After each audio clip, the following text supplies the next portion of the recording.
میں نے یہ 2-3 باتیں آپ کے سامنے اس وجہ سے رکھی ہیں وقت کے حوالے سے، کیونکہ دن کے اوقات میں تو رسول اللہ صلی اللہ علیہ وسلم ہمیشہ تعلیم دیا ہی کرتے تھے۔ رات کے یہ 3 اوقات ہیں جس کی طرف احادیث میں خصوصی طور پر ذکر کیا گیا ہے۔ علامہ ابن حجر جو ہیں وہ باب السمر فی العلم کا باب باندھتے ہوئے کہ رات کو مختلف اوقات میں اللہ کے رسول نے کس طرح رہنمائی کا کام سر انجام دیا، نصف شب میں، آدھی رات کے وقت، رات کے پچھلے پہر۔ ام سلمہ فرماتی ہیں کہ امام بخاری کی ایک روایت میں ایک رات آپ بیدار ہوئے اور فرمانے لگے سبحان اللہ، اس شب میں کتنے فتنے نازل ہو گئے، ان حجرہ والیوں کو جگاؤ کیونکہ دنیا میں کتنی ہی لباس والی عورتیں آخرت میں برہنہ ہوں گی۔ تعلیم دی گئی کہ رات کو اٹھ کے اللہ رب العزت کی کائنات پر بھی غور کرنا ہے، اس کی حکومت اور بادشاہت پر بھی غور کرنا ہے، اور اپنی خطاؤں اور گناہوں پر بھی غور کرتے ہوئے اس سے بخشش طلب کرنا ہے۔ کہیں ایسا نہ ہو کہ رات گزر جائے اور رات میں یہ بہت ہی برکت والی گھڑی ان خواتین کو میسر نہ آئے۔ تو بطور خاص خواتین کی طرف اشارہ کرتے ہوئے فرمایا کہ ان کو جگاؤ، کہیں ایسا نہ ہو کہ وہ اس نعمت سے محروم ہو جائے۔ 2/3 رات کے بعد تعلیم دی گئی۔ ابی ابن کعب فرماتے ہیں کہ جب رات 2/3 بیت جاتی تو بیدار ہو جاتے آپ اور فرماتے رسول اللہ صلی اللہ علیہ وسلم، اے لوگو اللہ کو یاد کرو، بھونچال آ چکا، اس کے پیچھے ایک اور بھونچال آ رہا ہے، موت اپنی سختیوں سمیت آ چکی۔ رسول اللہ صلی اللہ علیہ وسلم کا مقام اور مرتبہ صرف وہ بیان کرنے کے حوالے سے نہیں بلکہ حقیقت میں ایسا تھا کہ اللہ کے رسول کو اللہ رب العزت نے ایسی نظر عطا فرما رکھی تھی کہ جو اپنے آنے والے وقتوں کو بھی دیکھ سکتی تھی، اور اس میں اکثر اوقات زمان اور مقام کبھی قید نہیں بنا۔ اس میں بعض لوگ سمجھتے ہیں کہ شاید یہ مبالغہ آرائی ہے، لیکن حقیقتاً یہ مبالغہ آرائی نہیں ہے، کیونکہ اللہ کے رسول اس طرح کے محقق نہیں تھے جو کسی لائبریری میں بیٹھ کر کتابیں کھنگال کر اس میں سے چیزیں تلاش کر کے پھر لوگوں کو بتاتے کہ میں نے فلاں کتاب میں یہ پڑھا ہے۔ اللہ رب العزت نے پوری کائنات کی کتاب ان کے سامنے کھول کے رکھ دی تھی، اور اس میں ہر چیز ان کے سامنے یوں آشکار تھی کہ جیسے ہمارے سامنے کوئی روشن بتی اچانک جل اٹھے اور ہمیں وہ نظر آ جائے، اور ہمیں بہت تحقیق کے بعد جو چیز دکھائی دیتی ہے رسول اللہ صلی اللہ علیہ وسلم کو اللہ رب العزت کی خصوصی قدرت کی بنیاد پر وہ چیز میسر تھی۔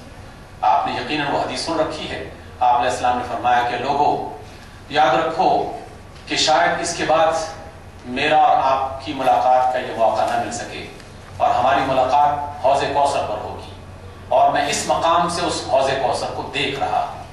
آپ علیہ السلام کا یہ فرمانا کہ میں اس مقام سے حوض کوثر کو دیکھ رہا ہوں، یہ محض تشبیہ نہیں تھا، استعارہ اور کنایہ نہیں تھا، حقیقت تھا، اور یہ بات ان کے لیے بہت ہی واضح۔ اس لیے فرمایا کہ بھونچال آ چکا، اور اس کے بعد ایک اور بھونچال آ رہا ہے۔ آنے والے زمانوں میں وہ تغیرات جو ہم اب دیکھ رہے ہیں، آپ علیہ السلام نے ان کو اپنی زندگی میں ہی دیکھ لیا تھا۔ ہر مقام پر کوئی جگہ ایسی نہیں ہے، پوری سیرت کی کتاب پڑھ کے دیکھ لیے اور رسول اللہ صلی اللہ علیہ وسلم کو چلتے پھرتے اٹھتے بیٹھتے بات بتاتے سمجھاتے مجلس میں ہر طرح کے فرد کو، تو کوئی جگہ خالی نہیں بچتی، گھر مسجد بازار کوثار صحرا سفر قیام جنگل امن، اور کوئی کیفیت ایسی نہیں جس میں اللہ کے رسول نے اس کو اپنا اوڑھنا بچھونا نہیں بنا لیا۔ علم اور تحقیق کے میدان میں کام کرنے والے بھی در حقیقت یہی بات سیکھ سکتے ہیں کہ جس نے ایک ٹاپک کو، ایک موضوع کو، ایک میدان کو اپنے لیے منتخب کیا ہے، تب اس کا کام صرف 5 6 8 گھنٹے کا کام نہیں ہے، بلکہ اس کا کام چلتے پھرتے اٹھتے بیٹھتے سوچتے اور حتیٰ کہ سوتے ہوئے بھی اس کا کام جاری رہنا چاہیے، کیونکہ انسان کا اصل کام اس کے ذہن میں جاری ہوتا ہے۔ اس کا ذہن اگر بیدار ہے، کام کر رہا ہے، تو اس کے لیے زمانہ اور مقام کوئی قید نہیں رکھتی، اور وہ بیچ ہجوم کے بھی بعض اوقات اکیلا بیٹھ کر کسی خاص میدان میں سوچ رہا ہوتا ہے۔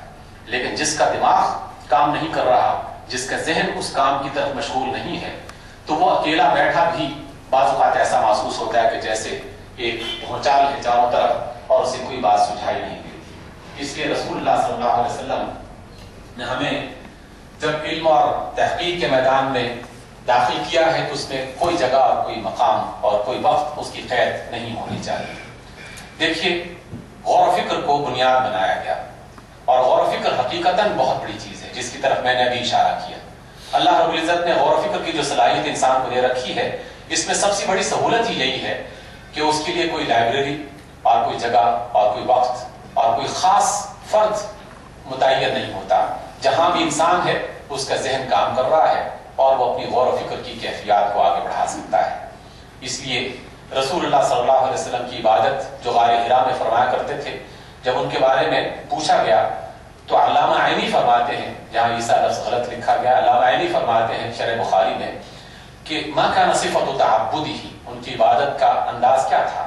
اجیب بان ذلك كان بالتفکر والاعتبار، کہ وہ غور و فکر اور عبرت پذیری والا کام کیا کرتے تھے، یعنی آس پاس کے لوگوں کو بھی دیکھتے اور افراد کو بھی اور کرداروں کو بھی اور مختلف صورتوں کو بھی، اور ہمیشہ غور و فکر کرتے رہتے کہ یہ سب کیا ہے، کیوں ہے، کیسے ہے اور اسے کیسا ہونا چاہیے. رسول اللہ صلی اللہ علیہ وسلم نے جو کام کیا، اللہ رب العزت نے اسی کی طرف اشارہ فرمایا. 20 آیتوں میں سے صرف ایک آیت میں آپ کے سامنے پیش کر رہا ہوں. ان فی خلق السماوات والارض واختلاف اللیل والنہار لآیات لأولی الالباب، آسمان اور زمین کی تخلیق میں، دن اور رات کے اختلاف میں عقل والوں کے لیے نشانیاں ہیں. عقل والے کون ہیں؟ الذین یذکرون اللہ قیاما وقعودا وعلی جنوبہم، جو اللہ کو قیام میں اور بیٹھے ہوئے اور اپنے پہلوؤں کے بل یاد کرتے ہیں. یاد کیا کرتے ہیں؟ ذکر کیسے کرتے ہیں؟ وَيَتَفَكَّرُونَ فِي خَلْقِ اللَّهِ، وہ اللہ کی خلق پر غور و فکر کرتے ہیں. اور جب وہ غور و فکر کرتے ہیں تو بے ساختہ پکار اٹھتے ہیں، ربنا ما خلقت هذا باطلا، اے ہمارے رب تو نے اس پوری کائنات کے نظام کو اور اپنے اس پورے نظام کو باطل پیدا نہیں کیا. سبحانک، تو ہر عیب ہر خطا سے پاک. فقنا عذاب النار، خامی ہم میں ہے، غلطی ہم میں ہے، ہماری کوتاہیوں کو معاف کرتے ہوئے ہمیں آگ کے عذاب سے محفوظ کر لیں.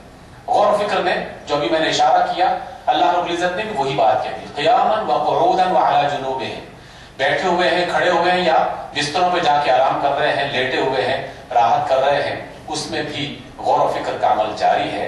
اور غور و فکر ہی اصل تحقیق ہے. تحقیق کے لیے کچھ باتوں کو تدریج کے ساتھ یا مختلف اقدامات کی صورت میں آگے بڑھایا جا سکتا ہے. عام طور پر علم اور تحقیق میں سب سے پہلا مرحلہ تلاش کا ہوتا ہے، اور رسول اللہ صلی اللہ علیہ وسلم نے بھی اس تلاش کے عمل کو اپنی زندگی میں پورا کیا اور اپنے بعد کے آنے والے لوگوں کو اسی طرف باقاعدہ تعلیم ارشاد فرمائے. راستے کی تلاش، ہدایت کیا ہے، کہاں سے ملے گی، کیسی ہے، راستے کی تلاش. راستہ مل گیا، اقرأ باسم ربک الذی خلق کی صورت میں، تو اب افراد کی تلاش شروع ہو گئی کہ اس راستے پر چلنے والے افراد کہاں سے آئیں گے، اور اس ہدایت کو دوسروں تک پہنچانے کے لیے کارگر افراد کہاں سے آئیں گے. صرف افراد نہیں کہ ایک ہجوم اکٹھا کرنا ہے، کارگر افراد. اور اس کے لیے کوشش بھی کی گئی اور دعائیں بھی کی گئی. کوشش اس طرح کی گئی کہ ہر سردار کے پاس پہنچے اور ہر دانشمند، عقل مند، سمجھدار فرد کے پاس پہنچے. اور بعض افراد کے بارے میں جب غور کیا تو باقاعدہ رب عزت سے دعا کی کہ اللہ یا عمر بن خطاب کے ساتھ میری مدد فرما دے، یا عامر بن ہشام جو ہے اس کے ساتھ میری مدد فرما دے. افراد کار کی تلاش، یہ بھی جب آپ کسی کام کا تعین کر لیں تو اس میں یقیناً ایک فرد اکیلا کام نہیں کر سکتا. ایک فرد کو اپنے ساتھ معاونت کے لیے بہت سارے افراد کی ضرورت پیش آتی ہے. اس کام کے لیے پہلے کام کا انتخاب، کام کے بعد مناسب افراد کا انتخاب. افراد مل جائیں تو اب ان کے وسائل کی تلاش، اور وسائل کی تلاش میں بھی اللہ کے رسول نے ہر فرد کو اس کی مزاج اور اس کی صلاحیت کے مطابق باقاعدہ اس کی رہنمائی فرمائی. کچھ لوگوں کو تجارت کے لیے مخصوص کر دیا اور اس میں رہنمائی فرمائی، اور اسی طرح افراد کو معاشرت کے اعتبار سے، اور یہاں معاشرت سے مراد صرف خاندان بسانا نہیں بلکہ ہر قسم کی معاشرت اس میں شامل ہے.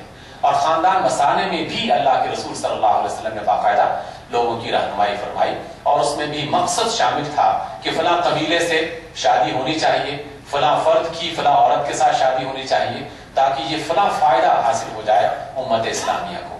کہیں علم آگے بڑھانا مقصد تھا، کہیں قبیلہ مسلمان کرنا مقصد تھا، کبھی قوت اور توانائی حاصل کرنا مقصد تھا، کبھی مال و دولت میں بیت المال میں اضافہ کرنا مقصد تھا. اس لیے ہر طریقے سے افراد کو اس کے لیے لگا دیا. دفاع کے اعتبار سے افراد، قبیلوں، قوموں، ملکوں کے بارے میں معلومات دی گئی، اور اس میں رسول اللہ صلی اللہ علیہ وسلم نے تلاش کے عمل کو آگے بڑھایا، اور یہ مسلسل جاری رہا.